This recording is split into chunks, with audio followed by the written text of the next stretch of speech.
Hey Telutizen! Kembali lagi bersama saya, Aji Gautama Putrada. Ini adalah mata kuliah Sistem Cerdas IoT.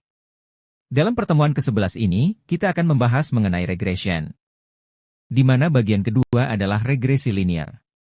Pada video sebelumnya, kita membahas mengenai apa itu regresi. Kemudian kita mempelajari bagaimana regresi berbeda dengan klasifikasi. Kita mempelajari contoh-contoh studi kasus regresi. Kemudian menyebutkan metode-metode regresi terkenal. Pada video ini kita akan belajar regresi linear. Apa itu regresi linear? Regresi linear adalah model yang menghubungkan variabel dependen dengan variabel independen. Tujuannya adalah menemukan garis yang meminimalkan error antara nilai sebenarnya dan nilai prediksi.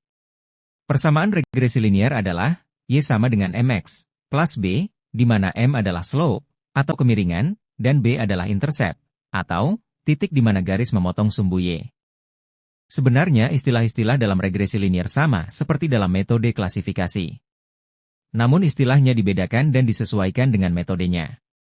Dalam regresi linear, input, atau fitur, atau X, disebut sebagai independent variable.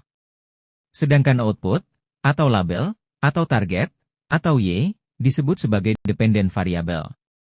Ada 6 asumsi dalam regresi linear yang harus dipenuhi agar mendapat kinerja maksimum. Yang penting diantaranya adalah linearity, yaitu terdapat hubungan linear antara input dan output. Yang penting juga adalah homoscedasty, atau datanya tidak boleh menyebar. Independence artinya, setiap data di titik tertentu, tidak berhubungan dengan data di titik lain. Bagaimana cara melatih model regresi linear agar menjadi persamaan? Pertama kita menggunakan MSE. Metrik untuk mengukur error antara Y asli dengan Y terprediksi. Di awal pelatihan kita menentukan nilai M dan B secara random. Lalu kita mengukur MSE dari persamaan tersebut. Kemudian kita menentukan M dan B baru berdasarkan gradient descent. Prosesnya diulang terus untuk beberapa iterasi. Apa kekuatan dan kelemahan regresi linear? Metode ini adalah metode regresi paling sederhana.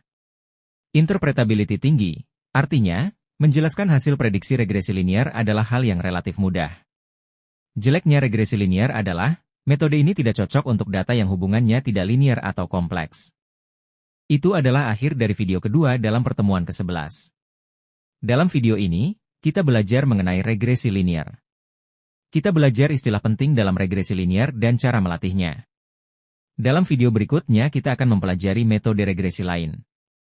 Terima kasih atas perhatiannya, dan sampai jumpa di video berikutnya.